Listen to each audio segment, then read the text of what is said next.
wants to ask a question through the chat, then can someone else from NPlan, because I see a couple of you on there, just like unmute yourselves, interrupt me, and read the question, or anyone else.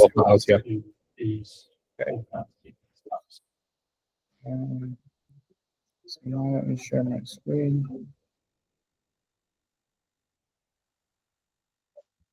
Okay. So just a little bit of context before we jump into this paper. The reason why I'm presenting this paper is because if you remember from our last paper club session, we were talking about using Longevin dynamics as part of a learning process to teach a neural network. And one of the paper was actually about combining two different learning methods. One was called stochastic optimization, and the other one is called like Longevin dynamics. And I don't know if you could call Longevin dynamics as a optimization, but anyway, it doesn't matter. This paper is about stochastic optimization, and like I think this is probably like the grandfather paper of that method, because it doesn't even like, first of all, it never even mentions optimization, even though there's clearly an optimization going on. But more than that, it talks at some point about gradients, but not in the way you'd expect. There's really no talk about like stochastic gradient descent, which is essentially what stochastic optimization is. And it's really just talking about some of the guarantees that you need in order to estimate the values that you're trying to estimate. The paper is very mathy. It's basically a set of proofs, or yeah, it is basically a set of proofs with a couple of like comments past that. So what I want to do is just go through the paper step by step to define the problem, and then I'm gonna show you what are the key assumptions that were required for the proof to be true, and just talk about them a little bit. And then maybe after that we can go into the actual proof itself, because yeah, I mean, I had to stare at a lot of equations for like 5-10 minutes to be like, okay, that makes sense. And so I don't know how much sense it makes to go through the proof if you haven't gone through it yourself and feel like comfortable with it. But maybe there's some things that I can like explain to help to help you understand the proof. So this paper is called Stochastic Approximation Method. It's by Robbins and Monroe. It's from 1951, so I think that's the record for the oldest paper we've presented on this on a paper club. And so let's look at the summary first. So let m of x denote the expected value at level x of the response to a certain experiment. So obviously this paper is pretty old, and they thought about problems differently then than they do now. Like everything's an optimization problem, but back then it was more like it was more a problem of trying to figure out like what's the right value for an experiment, I guess. But anyway, key word here is m of x is the expected value at level x. So given some conditions, what is the expected value of your function m? Sorry, m is your expected value, but it's not the overall values that that's like the codomain of that function. So if m of x equals y, then there could be multiple other values that could take place, even if the expected value is m of x. They say m of x is assumed to be a monotone function of x, but it is unknown to the experimenter, and it is desired to find the solution x equals theta of the equation m of x equals a. So they never mention that the function has to be monotone again, but I'm guessing that's just because they mention it here. So like basically one key assumption is that there's no discontinuities in the function. Yeah. And by the way, correct me if I say anything wrong, because I know there's people here who have a better math background than me.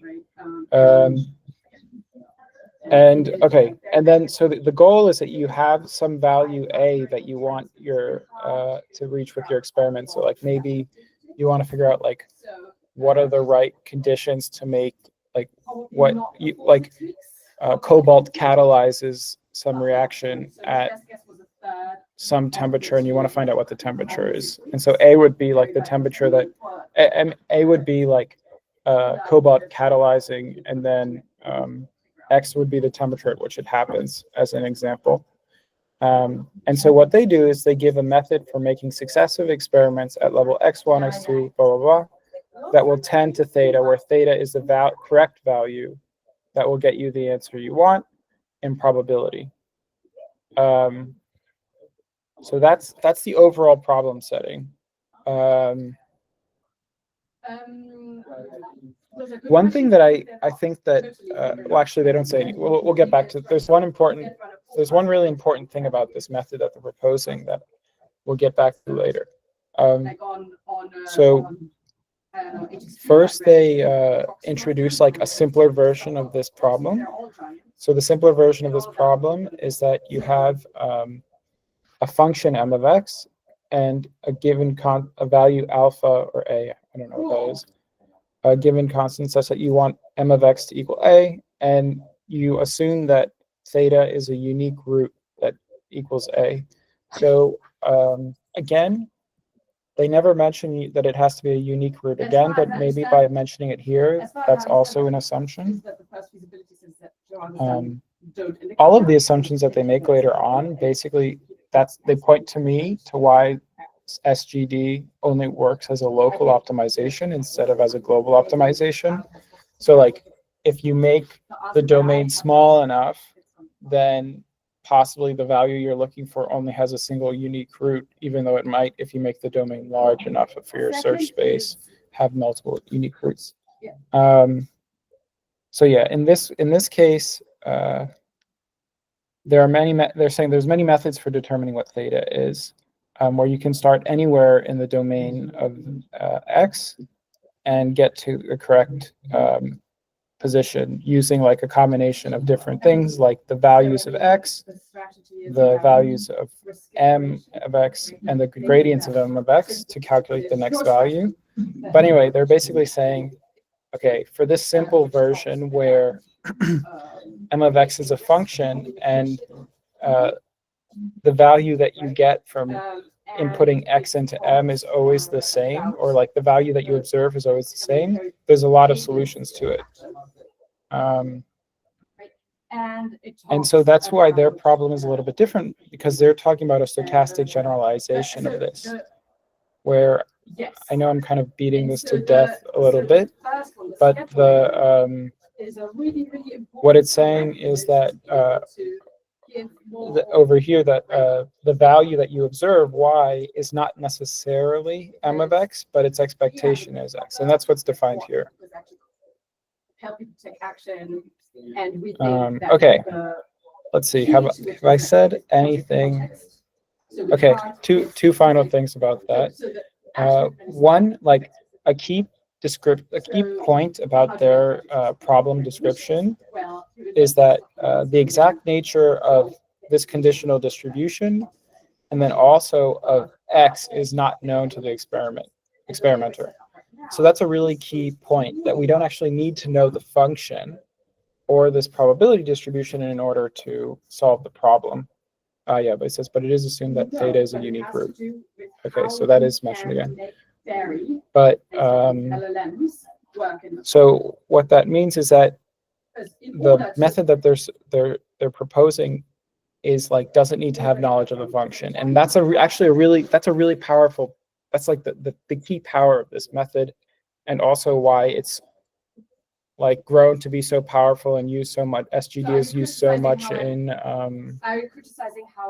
machine learning, because we don't know what the form of the function is that we're trying to create, or we're trying to learn, but we can still get an approximation of it because of this. So anyway, that's really powerful. That's why this method is really cool. It does, but it does. It does. But so I'm slightly confused with the random variable. Yeah. So does it mean that is it essentially just saying that we have observations with noise, in the sense that if I have x values that are very close to each other, there's still some difference between them due to this randomness of the variable, or is it sort of we don't know what the function is principally, but it is sort of fixed, and neighboring points are supposed to be close to each other? Yeah. Sorry, I had to move. Someone was shouting next to me. The point, so x is the variable that you can control. You can set x and then test to figure out what. And so the thing you don't know is what, like you don't know what the function m of x is, and the noise is the fact that the observations you make of y have noise in them. Okay. Yeah. So you're not always going to get the expected value of x.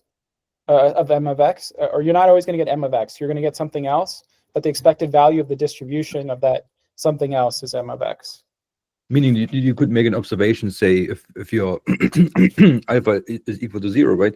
You could make an observation that is something smaller than 0, but you still wouldn't be absolutely sure that your x would have to be to the left of your search interval. Mm-hmm. Is that? Yeah. Thank you. Okay. And they basically say that they point out, so if you can create some sequence x1, x2 to xn, an infinite sequence that converges towards theta, where we know that m of theta equals alpha. If we can prove that that's true, we can show that that the procedure is consistent, basically that we're able to estimate the value of alpha with this procedure. Sorry, I didn't explain this before. The method that they're proposing is how can we generate a sequence of x's that converges to theta? And they're trying to come up with a consistent procedure. That's the whole point. Now,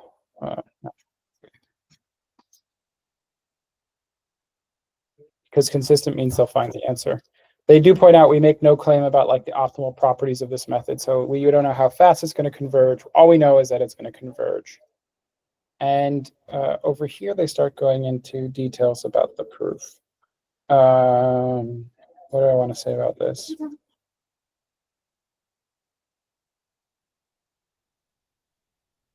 Okay. Sorry, I was just thinking about what's the right way to do this.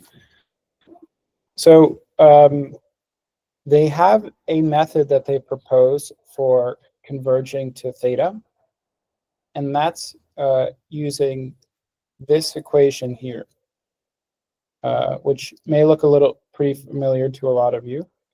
I'm just going to go onto Excalidraw and redraw it, just rewrite it up here.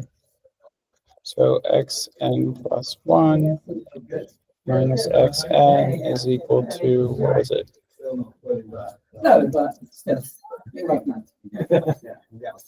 Theta? No. An times minus 1. Okay, so I rewrote it because I want to rearrange it.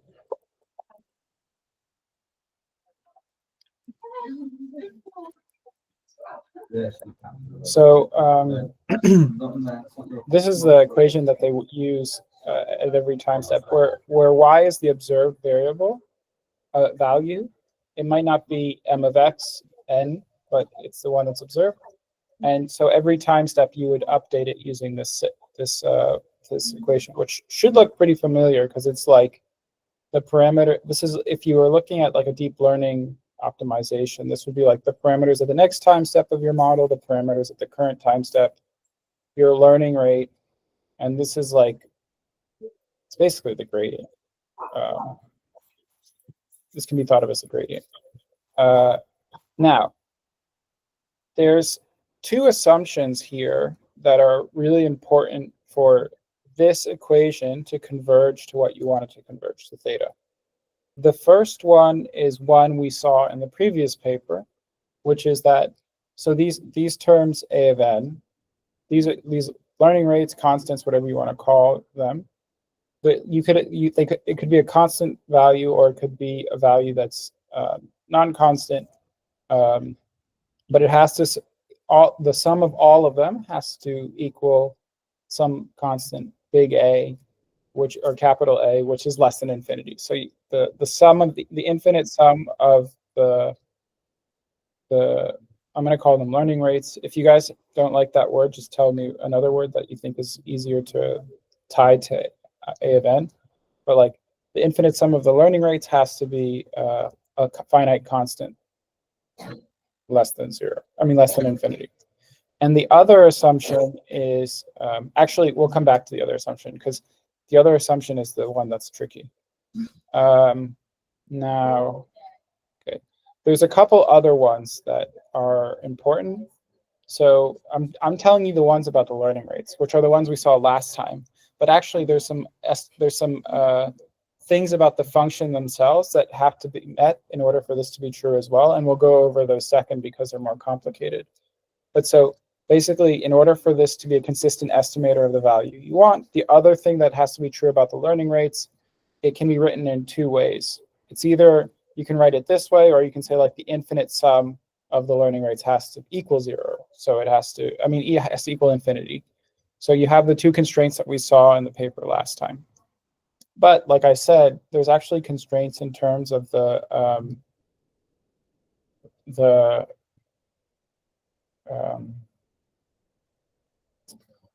function m of x of the expected value that also have to be true.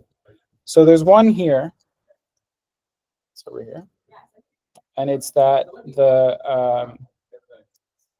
for m of x, for say alpha. How do I put it? We'll do it this way. You choose some value theta, which is on the x, and we'll make a line here because I wanted to draw what this looks like. So this is theta.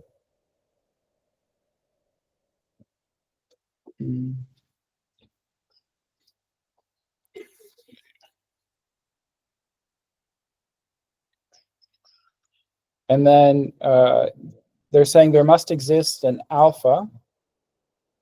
Let's make it here.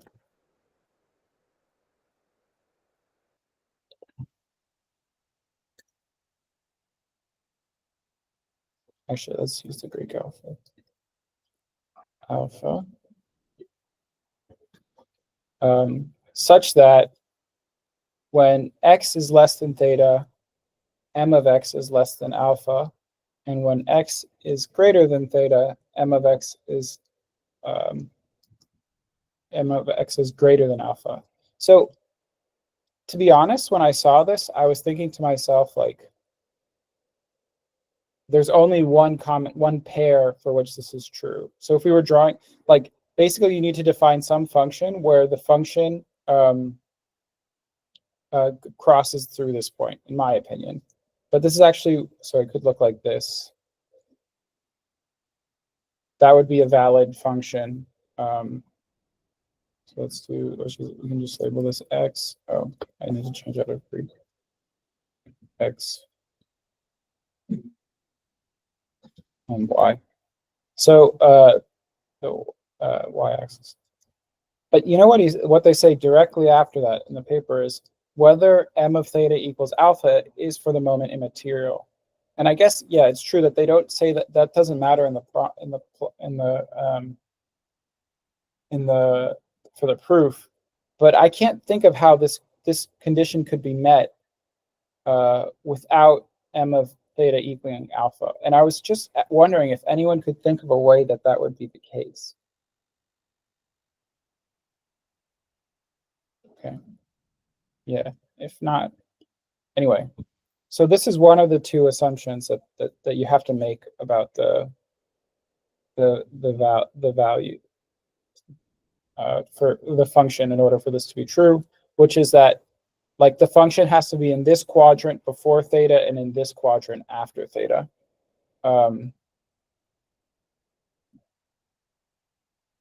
Yeah. Which again, I was a little bit thinking like, let me just make sure that's true. Is that for all theta or just a single theta? For all theta. Or so they actually never talk about it in saying like this needs to be generally true for the function. They're always assuming that you have some target value that you're going towards. And so it's like given the target value and the fact that it has a unique root theta, that it's true for that specific point. But I don't know. I'm sure that maybe there's a proof that shows like which functions for which this is generally true. I think I misread that equation 5 saying that that was meaning that they want a monotonic function. And I was meaning for all. So I read it as for all values of theta. But I think your reading is probably more correct, but I don't understand. Yeah, I don't fully understand. Me neither.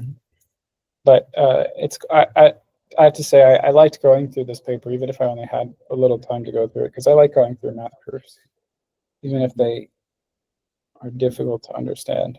Okay, so this is one of the assumptions that they make about the function that has to be true for this to converge. And then there's the other one. Okay. The other one is this really complicated, a really complicated assumption, because it actually is not fully written here. So they define a value which is k of n, which is the it's many parted. So k of n is equal to the infimum of this for this range, which is defined where alpha of n is described by this. We're going really far. And then what it's saying is that k of n, we're saying in order to establish the k of n is greater than k divided by big N. I'm not going to go too much into that now. I'll go through it when we go through the proof. Do we know, so small k of n, that is a sort of slope, right? Is like the minimum slope on the left-hand side or something? Well, the one that they're defining, yeah, it's kind of a slope, isn't it? It is a slope, isn't it? Yeah. Minimum slope, exactly what you said. But it's defined more generally in the proof. But basically, you have to prove that some k exists when you give this definition, because it's saying that for some constant k greater than 0 and sufficiently large n, if this holds, then everything holds, and you converge to the right answer.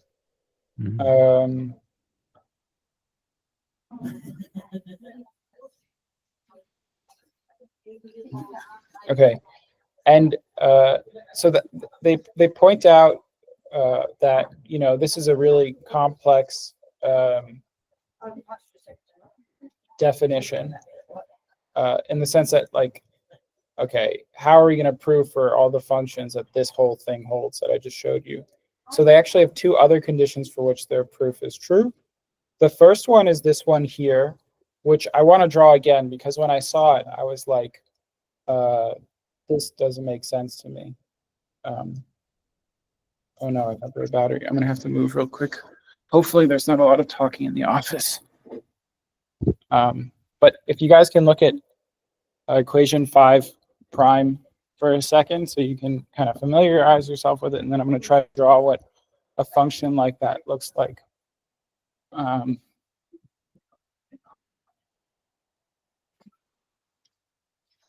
Okay, 1 second.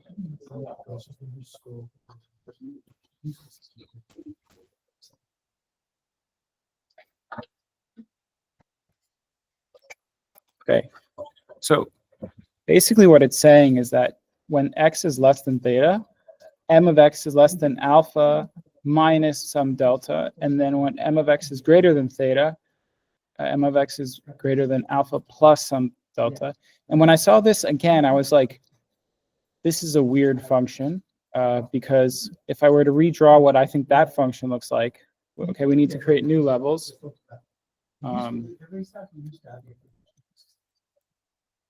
This is one. I'll just do it over here. This is the other. Okay, what kind of symmetric?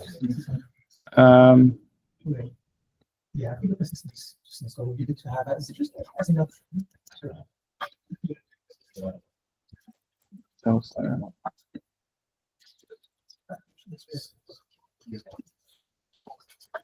So in order for that function to hold, what you need is you need something, let's change the color, that I think looks like this. And then goes like up vertically completely. That's not a straight line, but it should be. And then like that. So there has to be essentially like some kind of discontinuity around the correct answer. And I was wondering what people thought, if that was a good correct interpretation. You have alpha minus delta is less than an alpha plus delta. But anyway, what they show in the paper is that if the function m of x meets this condition, then it only needs to meet this condition, and it doesn't need to meet the other condition, and it's still correct. And then, yeah. Question. Well, I think it's a statement. It says inf equals greatest lower bound for a set of values. I think it starts the process, right? Like this is this. If we do this means This? I think so. Sorry, that was me, and I was just saying we had to look up the inf function. So it's the greatest lower bound. I didn't mean for to interrupt the flow. Okay. Okay. And but feel free to just read out the question if there's one in the chat, because I get the impression that one was in the chat. Yeah, I actually had to look it up. I always have to look up the difference between a supremum and an infimum because I always forget which side of the function it's on. But anyway, so here's another condition under which this proof is true. And then their last one is they show that if these three conditions are met, then it's also true. So m of x is a non-decreasing function, m of theta equals alpha, and the gradient of m at theta is greater than 0. So you know, a lot of customers that don't even allow fireflies. For me, that would look something like could do anything. Oh no, it has to be non-decreasing, so I already made a mistake. Oh no, damn it. It's more work than mistakes. Like that, except for these little jostles. That's like that function. So yeah, that's an example. Yeah. That also would sort of exclude noise, right? Because this mx then here is strictly non-decreasing. Mm-hmm. But if there's any noise, that wouldn't be technically still true, right? But it's saying just the expected value is non-decreasing. M of x, yeah. Sorry, got it. Yeah. But I was like, okay, all three of the so these are the three different conditions under which their proof holds. And I was thinking to myself, like, am I missing something here? Because none of these look like a local minima to me, which is what we use this method to find. So I feel like I'm missing something here. But what I was thinking is like, because just to give you guys to explain more what I'm saying is like, let's make that black. When we use these methods, usually we're using them to like find this point here. But this point here does not meet the criteria of like any of the three functions that I've shown you on here. But what I'm thinking is maybe like the argument is that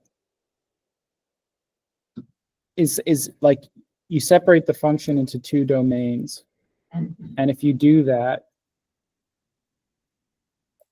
if you separate it here, then on both sides, the conditions are met, and in which case it still applies, something like that. Question, did you just draw the function where m of x equals alpha, and what they're referring to was m of x? Because if we set it to alpha, then we get the place where there is a single unique root. Whereas if we don't do that, we've just got a function. Yeah. So I'm saying that when we use this method or the method in the paper we were looking at, we're using it to find a local minima. So our alpha is whatever the smallest point is near where you initialize. And so that's what we're looking for. But all of the conditions for the function itself around that, the point that you're looking for is like, it has to be smaller before and larger after, which is not the case. It's literally larger after and larger before. But that's why I'm saying I don't understand how this at this point extends to this, like these conditions somehow extend to the point where you're looking for a local minima. Not clear to me. But I was thinking what I just said is like, maybe you can like split the function in half and say like, okay, it's true for this side and it's true for this side, and so it will get to your minima. Or maybe there's a paper that extends past this point. Yeah. Okay. And so the very last condition, the m prime of theta is larger 0. That means essentially just that your point is not sort of degenerate, right? That you don't have neighboring points that are essentially alpha either, right? So you have to have some kind of deviation still as you go closer and closer to those points. I think otherwise you could have also the special case, right, where you have even though you might have like a potential trap, if you will, but if the bottom of that gets very, very, very flat, then this might also sort of bounce around a bit too much. Which could be actually related to Fisher entropy at some point, right? Because Fisher entropy sort of, if I remember correctly, measures or Fisher information how flat you are at your when you're trying to approximate, and if you're very flat, then of course your effective range gets very, very, very large. And that's sort of says that the effective range is sort of limited of which A can vary or has to vary. That's true. I think they still, I guess this is where the if there is a unique root, then that's why they say they make no guarantees about like how optimal this method is, because it could take forever to actually get to the unique root if you're very flat. Yeah. Actually, I don't think I just answered your question, but hopefully I said something useful. What was even the question? Yeah, more of a point. Good point. Okay, so those are the conditions under which this proof holds. Again, just because I feel like it's a little bit heady, I'm going to go back. The proof is trying to prove that if we define this infinite series of x, that it will converge to theta. And you have conditions on your learning rates at A, and then the function itself that you're trying to learn from. Now, they actually provide a couple of interesting extensions to this. Getting on time. Okay, I'm doing okay on time. So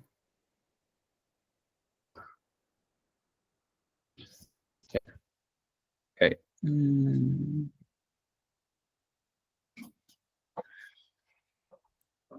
Will I say anything about this? No, it's more. Well, actually, yeah. Why not? Okay. So before I talk about the extension, they do say something that I find kind of confusing over here, where they're like, it's fairly obvious that condition 4 can be considerably weakened without affecting the validity of theorems 1 and 2. A reasonable substitute is this, where you're saying that like the expected value has some maximum finite constant, has some maximum finite constant which upper bounds it, and then that like your the variation, you have finite variance. But then it says afterwards, we do not know whether theorem 1 and 2 holds with the replacing this, and likewise we do not know if theorem 2 holds when we make these when we do this. So I thought it was confusing that it was saying that like it's fairly obvious that we can weaken these, and then they give a weakening condition, and then they actually can't prove it, or they don't prove it here. Maybe they just don't prove it, but they're saying it's possible. But anyway, so they propose an extension to the method over here, which is when your observations are only binary. And I was wondering, like, maybe you guys, anyone who has more of a science background, they can talk about experiments where this is the case.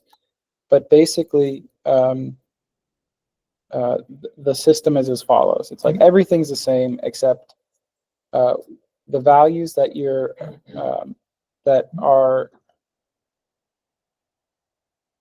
are being generated are z of n. And we can't observe z of n. But what we can do is we can set some threshold x of n. And if znn is less than x of n, we have a 1, and it's a 0 otherwise, like response, non-response. And then they show, even in this case, if all those conditions hold, that you can use basically the same equation in order to estimate beta. And I was wondering, have any of you guys ever worked on an experiment like that, where all you can see is like a binary value of whether it worked or not, basically? One thing comes to mind is the photoelectron effect. You essentially shine light on a electrode and measure whether a current is coming, yes or no. And because that essentially has a threshold value, so below of light happens, above electrons get knocked out and you see a current. And for that, this binary is absolutely correct or necessary in order to find out where exactly do you start with seeing a current or not. Okay. And anywhere where you count really, right, where you need to have some threshold of some value for your measurement to count something, you would see something like this. Yeah, it's cool though. I liked it. I was wondering if we could extend this to something like, it's not a version of stochastic gradient descent I've seen before. Maybe it's not. That would be a good motivation for this paper, right? So how do I improve my measurement to find the exact value above or below as quickly without wasting too much time doing so, right? And that's really neat. Yeah. Then they talk about, so they say a more general regression problem. So they're talking about when you're trying to estimate some continuous value. And the point that they make over here is that we may try to estimate, or basically that the method that they are using doesn't need you to know what the value, like what m of x looks like, versus like most regression problems that were happening in the 50s were linear regression, where they were just assuming some kind of linear form to the function. So that's one of the powers of this method, is like, and that's why I guess it's such a powerful paper, is because it was probably the first paper that was like, here's a way of estimating a value that we care about without knowing the underlying function. Okay. So we've gone over everything. Oh, okay. I'm like very hesitant to go through the proof because I don't know if it's worth it. But I'll say a couple of other things. So over here, they're talking about like learning rate sequences that satisfy the equations that we were looking at. And so one of the learning rate equations that satisfies the constraints that requirements we were talking about is just 1 over n. So if, and the first step your learning rate is 1, and the second learning step it's half, a third, and so on, then you know that if the function meets the other requirements we talked about, that it will converge to the correct value. But another one is actually just that, more generally, any sequence A of n such that there exists 2 positive constants for which this is always the case, then it's guaranteed to converge as well. One thing I was thinking about is that when we are doing, when we're training models, usually we're training them, like, or at least in the beginning, you would train them with like a fixed learning rate. And if you use a fixed learning rate, I think no matter how small it is, it doesn't meet these two equations, right? Because the square of the learning rate is some small but positive constant, which means an infinite number of them will always be infinite in size, right? You need the learning rate needs to decrease over time. Yeah, I agree. Okay, but for some reason we do that. And then make teams better, and then do Okay, ROI. is there anything I want to share about? The only thing that's pushing out is the tornado shot stuff.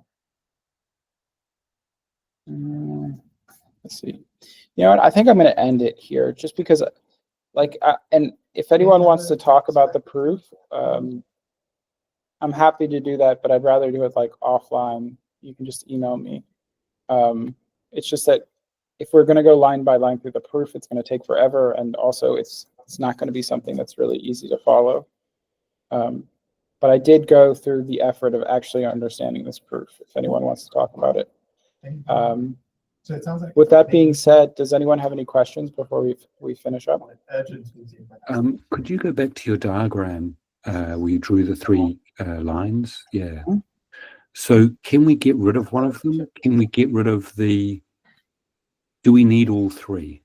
Because So, I felt that yeah. one of them, when you were describing it, may not be needed. The other thing I was thinking is that what this means is for some constant theta that this, and alpha that this holds, and so we might have a function where this doesn't hold everywhere, but if we start somewhere where this doesn't hold, we might be pushed into a part of the function where it does hold again, and then we jump over that that area, if that makes sense. Yeah, so good question. So for these three different ones, each of them, if the function looks like this in that general area, then the series will converge to the correct value. So you don't, it's that any of them work, not that you need all three. Yeah. Okay. Yeah. Yeah. And then I forget the second part of your question. Sorry. Could you repeat? Oh no. So I was saying, so that if any of these exist, then so the next question was, I can come up with a function that say a cubic function where these don't hold. I can pick a value of theta and alpha where it doesn't hold, but as I move away from that little local minima, I will go back to maybe this function is guaranteed to converge because it will bounce itself out of local minima. These don't hold in the local minima, so it sort of bounces out of that area and then will carry on I see elsewhere. what you're saying. So I think that, yeah, sorry, I'm interrupting someone else. No, that was me, and I was just. Okay. So I think that the series will always converge to a local minima. Okay, actually, so us talking about local minima is like an extension of this paper. So I'm not sure. I think the real power of this paper, and the reason why it was even cited, is because of these two constraints. The first one being that the sum of the squared values of the learning rates is a finite constant, and then the infinite series, like not squared, is infinite. So I think I'm guessing what happened is, like, this was the first time that those two constraints were shown in a proof of this type, and then people realized, oh well, this is really powerful and you can use it in a lot of different situations, like trying to find local minima. That's my guess for why this paper is so important. And then there's probably extensions that start talking about like local minima and what happened, and maybe like, and because even with stochastic gradient descent, you can only get to a local minima, but then that's why they've added, like, that's why we have momentum in the learning rate equations now. So you can maybe like skip a local minima and find an even better one. Yeah. So there's also those papers. But anyway, that's just my thinking.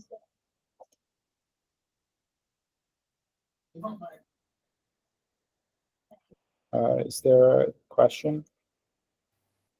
Hi, Peter. I just wanted to ask about theta. They seem to be focusing on convergence, and they haven't mentioned unbiasedness. And I was wondering, is that because in this particular case, it's not that important? So they haven't talked about bias. Is that what you're saying? They haven't talked about unbiasedness of theta. I was wondering, Mhm. like, they talked about they seem to focus on convergence, and they haven't mentioned like whether theta is biased or unbiased. I was wondering. Yeah. So I think instead of using the term bias, they say consistent, because what they're saying is that in the limit, the series should converge to theta, and if it does, then it's consistent. And I think that's the same as like biased versus unbiased, whereas like if it's biased, then in the limit, it doesn't converge to the correct value. But if it, actually, I hope someone with a better, I just want to, I'm not completely sure that's the case, but I'm pretty sure that's the case. If you have a better understanding of statistics, please chime in. But so that's what they are talking about, whether it's biased or unbiased, and they don't talk as much about like whether the series converges quickly or slowly, or just that it will converge to the correct value of theta. I'm not quite sure with the bias, but I always thought the question there is whether if you take a finite sample, that the average of that finite sample is sometimes not equal to the value, the expected value, right? Only in the limit. I don't think they make any claim about that here. Yeah. That's essentially saying that for n goes to infinity becomes unbiased. But given the symmetry of the problem, it almost has to be unbiased. I would have thought. So, sorry, can I ask a follow-up question? Is that Yeah. unbiased in the limit, or not necessarily at each step? See, I would have thought in this particular problem, I wouldn't see why you wouldn't be just as likely over theta than under theta, right? You don't square anything or don't estimate anything that then potentially would be iterated upon directly. So I would have thought that would be unbiased, but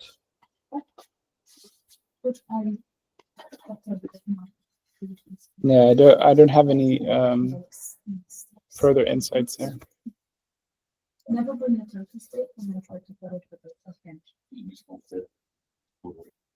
Cool.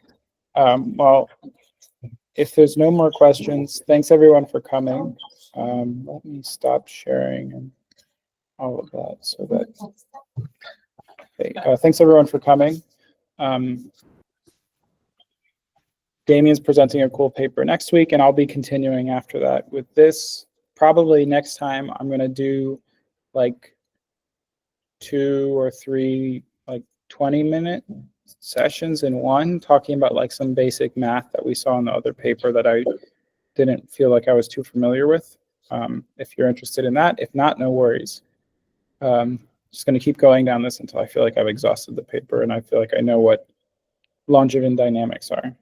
But in the meantime, thanks everyone for coming, and I hope to see you here next week. thank you, Peter.